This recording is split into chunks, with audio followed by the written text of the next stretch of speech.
Hi everybody, and I mean everybody, and welcome to another full English lesson. I have so many things to show you today, we have no time to do the introduction. You might say that I'm pressed for time, I'm working against the clock, I'm on a tight schedule, I don't have much time. So without any more hanging about, let's get on with today's full English lesson, which will start around about now.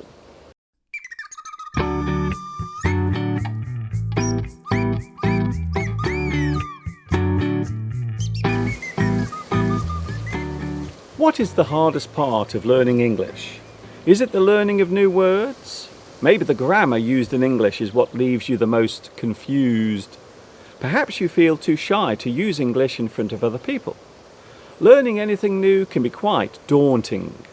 You might feel intimidated by all the new words, all of the grammar rules, and even after you have mastered those, then you have to use the language with other people. I think it would be fair to say that speaking a new language for the first time might make you feel nervous. But there is no need to fear, as this is completely normal. If you want to improve your spoken English, then why not practice doing it by yourself?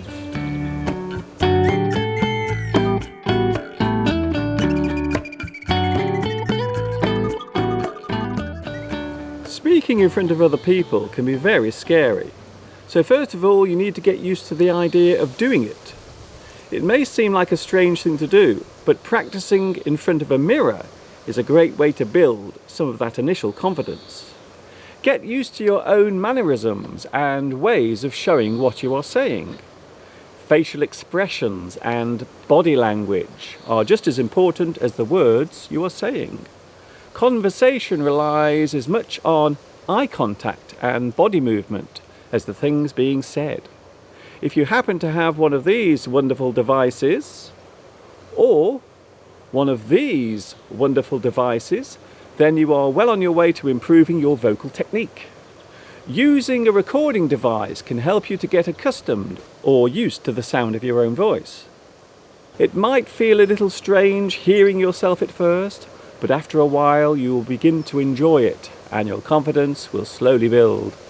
I suggest you start off with some simple words and sentences, and as you listen to the sound of your own voice, you will be able to hear where there may be some problems.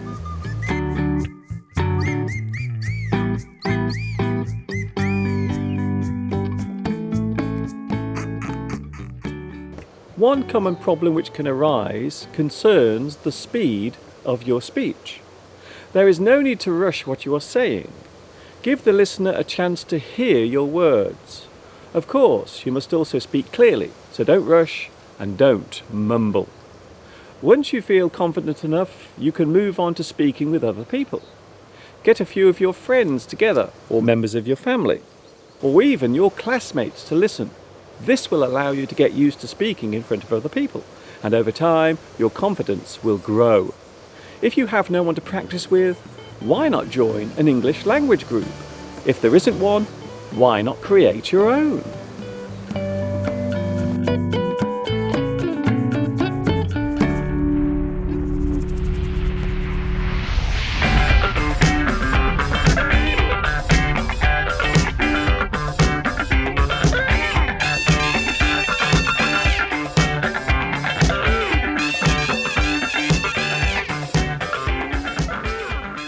Are you an adventurous person? Do you ever get the urge to seek adventure? An adventurous person might look for excitement and fun in unusual places. A young person might be considered more adventurous than someone much older, although these days that stereotype of the elderly staying indoors all the time is fast becoming a thing of the past. There are adventure holidays which cater for people of all ages. Disposable income among those of later years has led to a boom in world travel among those who have already retired. Ocean cruising around the world whilst visiting the ports of call is now proving very popular amongst the retired. The phrase port of call simply means the place where you've stopped at. A place where a boat stops at during a voyage is a port of call. During my life, I have had my fair share of adventure. I have travelled to many far-off places. I spent many years working in China as an English teacher. I have visited Turkey twice, which was a really good experience. A place I used to visit often in my younger years was Malaysia. More recently, I visited Portugal, which turned out to be a very active break. As you can see here, I am in the back of a Jeep being driven along a bumpy off-road dirt trail.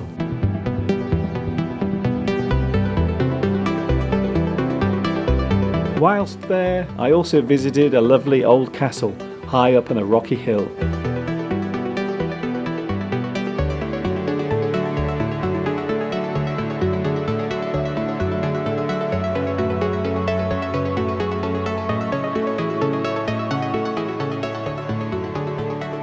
Some people really love adventure. They long to be thrilled. Their source of adventure normally involves taking some sort of risk. The term extreme adventure names the more dangerous pursuits a person might want to try. Personally, I prefer to keep my adventures safe, and for most of the time, on the ground. Do you have a sense of adventure? What was the most adventurous thing you've ever done?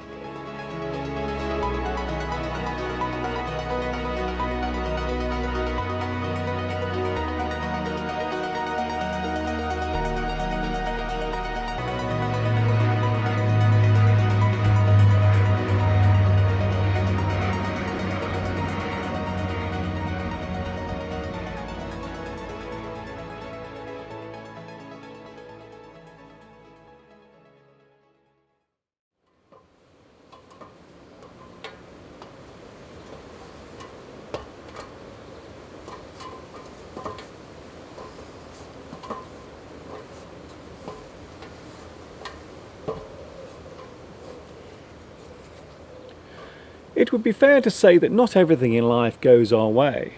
Even the best laid plans can go wrong. You might find yourself going back to the beginning and starting from scratch. To start from scratch means to begin from the most basic point, or at the bottom. A spark of an idea might eventually lead you nowhere, so you must begin again. You must start from scratch. We can also describe this as starting over. You have to start over. Today's rehearsal was awful. We'll have to start over tomorrow. Your efforts might lead nowhere, thus forcing you to go back to where you started. You have to go back to square one. My experiment is ruined. Now I'll have to go back to square one.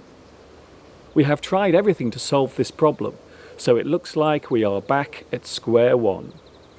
The origin of this phrase is still unknown.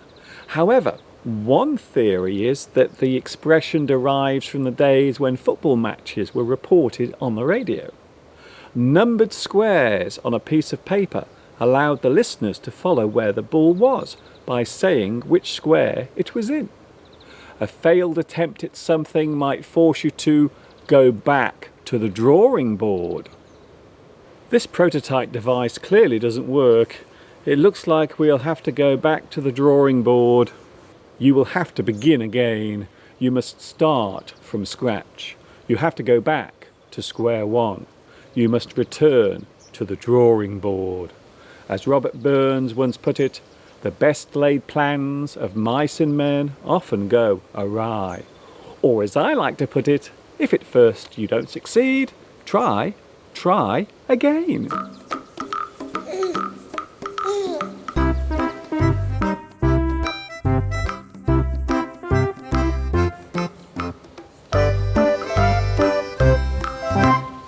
It's time to take a look at another buzzword.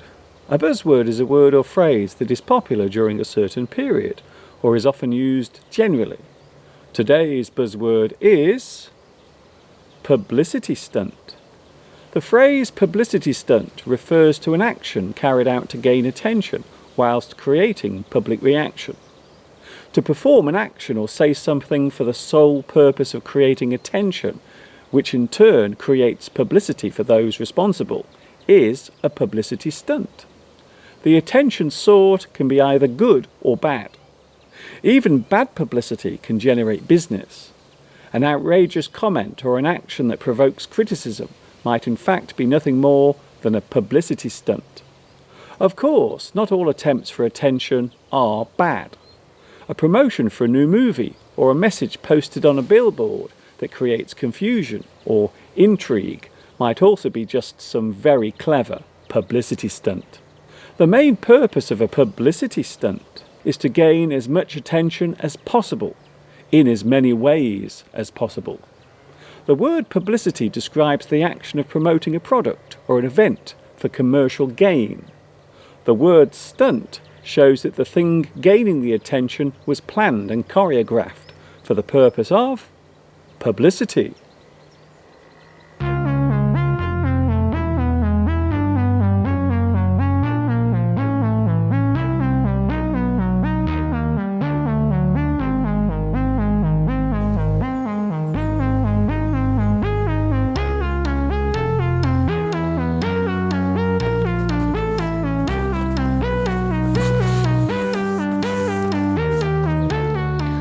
Do you know someone who thinks outside the box? That is a very interesting phrase. To think outside the box means the action of seeing things or doing something that goes against convention.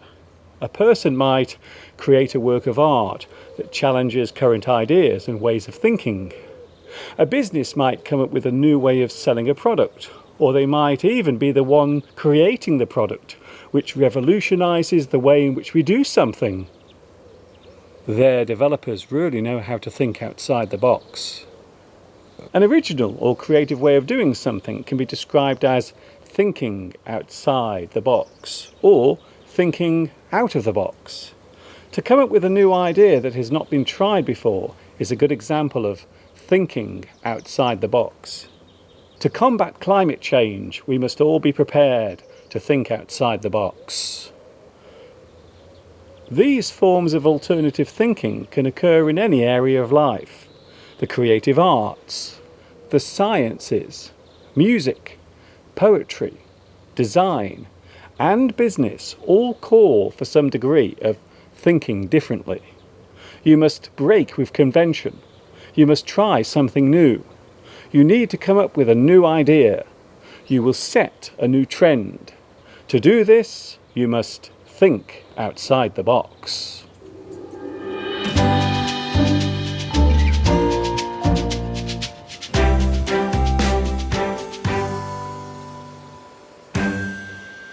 Well, that is all we have time for today, but wait a moment, we still have an extra few seconds to play with.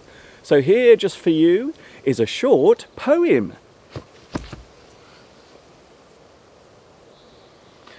They said it was going to be wet today. They said it was going to rain. They forecast a downpour so heavy and harsh, but I knew that their guess was in vain. They said it was going to throw it down. The clouds would be grey with dread. But despite their warnings to stay indoors, I hung out my washing instead.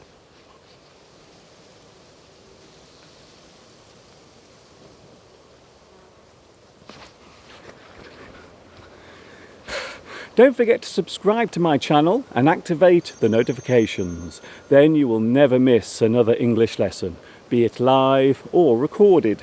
Stay happy wherever you are in the world, and I will see you again real soon. This is Mr. Duncan in the birthplace of English saying thanks for watching, and of course, ta-ta for now.